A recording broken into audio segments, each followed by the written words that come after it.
श्री रूप गोस्वामी जी पर राधा कृष्ण की कृपा की वृष्टि निरंतर बनी रहती थी। उन्हें प्रायः हर समय उनकी मधुर लीलाओं की स्फूर्ति होती रहती थी। पहले तो जो कोई भी उनके पास आता अपनी कुछ शंकाएं लेकर या भजन साधन में अपनी कुछ समस्याएं लेकर, वे बड़े ध्यान से उसकी बात सुनते, मृदु वचनों से उसकी शंकाओं का समाधान करते, आवश्यक निर्देश देकर साधन संबंधी उसकी समस्याओं को हल करते। जो भी उनके पास आता मलान मुख लेकर उनसे विदा होता।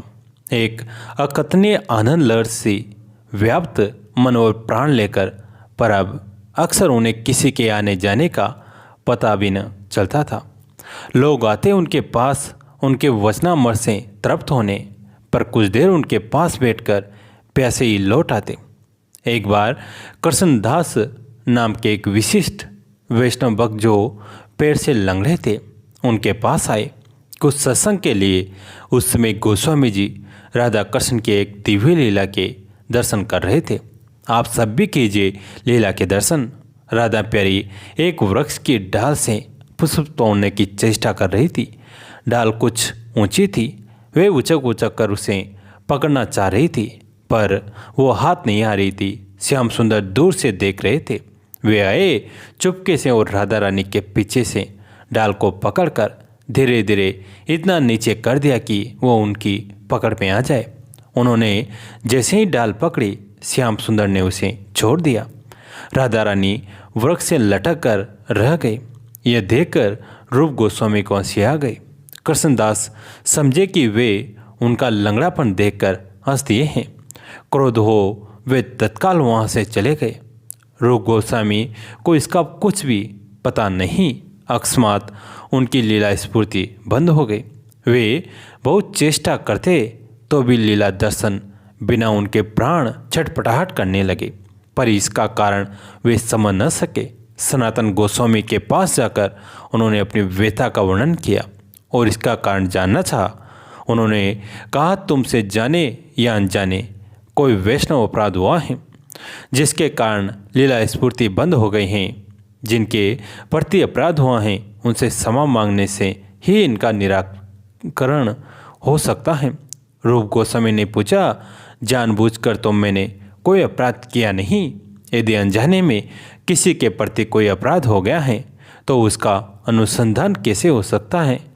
सनातन गोस्वामी ने परामर्श दिया, तुम वैष्णव सेवा का आयोजन कर स्थानीय सब वैष्णवों को निमंत्रण दो।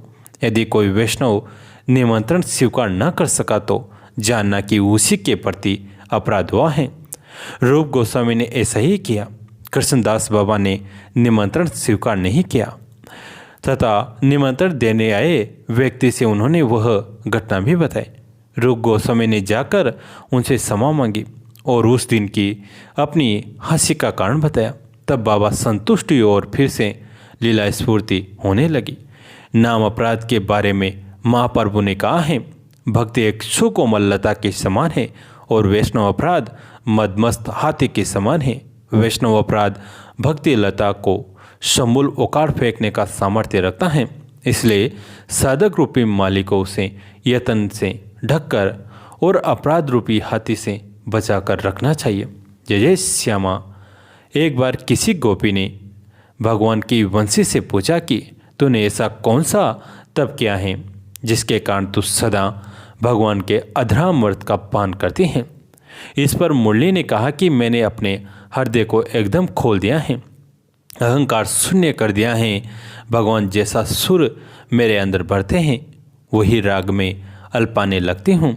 अपनी बुद्धि का प्रयोग नहीं करती, अमुक बजाओ ऐसा नहीं कहती। हाँ, अचेतन होने पर भी मुरली ने इस प्रकार का जड़त्व कर लिया था, तभी तो उसे ऐसा सम्मान प्राप्त हुआ था जिसे देखकर भगवान की अति प्रेसी व्रजांगनाओं को भी ईर्ष्या होती थी। इससे यह सूचित होता है कि मुरली में सारा ज्ञान और कर्म भरा है। उसमें काम का और फलाशक्ति का ही त्याग नहीं, अहंकार का भी पता नहीं है। जिसे संख्य मार्ग के द्वारा सिद्धि प्राप्त करनी है वो मुरली सांख्य की दीक्षा ले।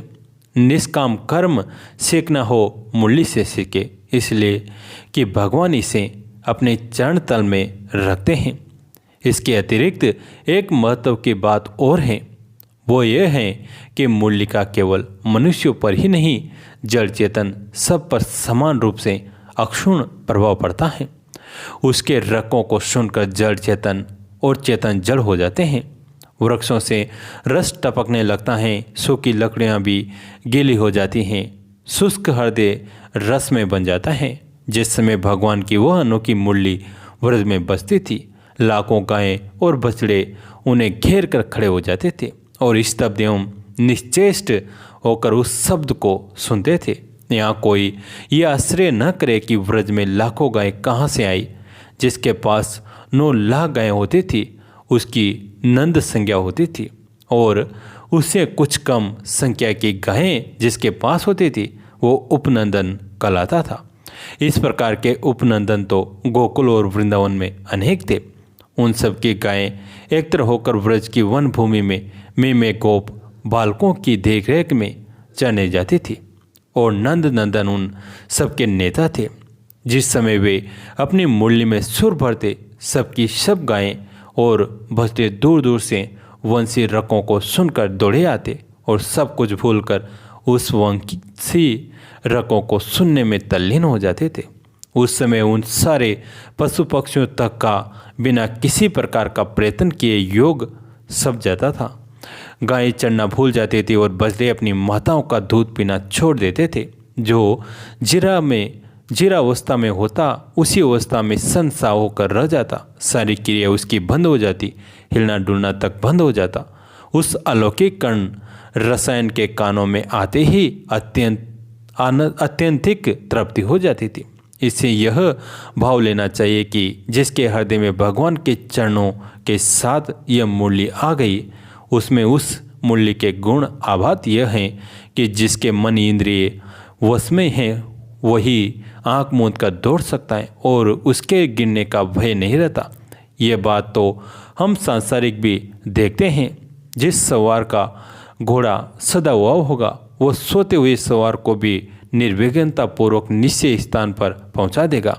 एक भाव मुरली का और है, वो यह है कि मुरली केवल भगवान के पास रहती हैं, उसे भगवान का ही स्वामित्व स्वीकार है। कभी कभी सखियाँ उसे चुरा अवश्य लेती हैं, परंतु अधिकार उस पर नंदनंदन का ही रहता है। इसी प्रकार हम लोग भी वास्तव में भगवान के ही हैं। हमारे ऊपर भगवान का अस्तित्व रहना चाहिए, हमें उन्हीं का ही होकर रहना चाहिए और इस बात के लिए सतर्क एवं सचेष्ट रहना चाहिए कि हमारे ऊपर किसी अन्य का प्रभुत्व न हो पाए। गोस्वामी तुलसीदास जी ने विनय पत्रिका में भगवान से यही प्रार्थना की है कि यह हृदय आपका मंदिर है, इसे काम क्रोध आदि डाकू लूट डालते हैं। इन्हें हटाकर यदि आप इस पर कब्जा नहीं कर लेंगे तो इसमें आपकी बदनामी होगी। कह तुलसीदास सुनु रामा, तस्कर लूटे भाव तव भावमा, चिंता यही मोही अपारा, अपजस नहीं होई तुम्हारा। मुरली भगवान की ही होकर रहती हैं, इसलिए भगवान उसे क्षण भर के लिए भी नहीं छोड़ते। बस उसी प्रकार यदि तुम भी भगवान के ही होकर रहोगे तो तुम्हें भी भगवान कभी नहीं छोड़ेंगे, सदा अपने पास रखेंगे। यही मानव मुरली हमें शिक्षा दे रही है। इस प्रकार के भाव केवल कल्पना प्रस्तुत नहीं है, ढूंढने पर शास्त्रों में मिल सकते हैं और संतों का अनुभव भी ऐसा है। और चिन्हों का भी इसी प्रकार का भाव बताया जा सकता है। एक भाव वंशी का और है, वंशी में छेद हो रहे हैं, उसका शरीर भिंदा हुआ है। इससे अभिप्राय यह निकलता है कि जिसका हृदय प्रेम के बाणों से भिंज जाता है, जिसके हृदय में छेद हो जाते हैं, उसी को भगवान की प्राप्ति होती है। वंशी प्रेम की याद दिलाती है। जय जय श्री राधे। कैसी लगी आज की कहानी कमेंट में ज़रूर बताइए। अगर अच्छी लगी तो अपने दोस्तों के साथ, फैमिली के साथ शेयर कीजिए। कहानी अंत तक सुनने के लिए आप सभी का तहे दिल से धन्यवाद।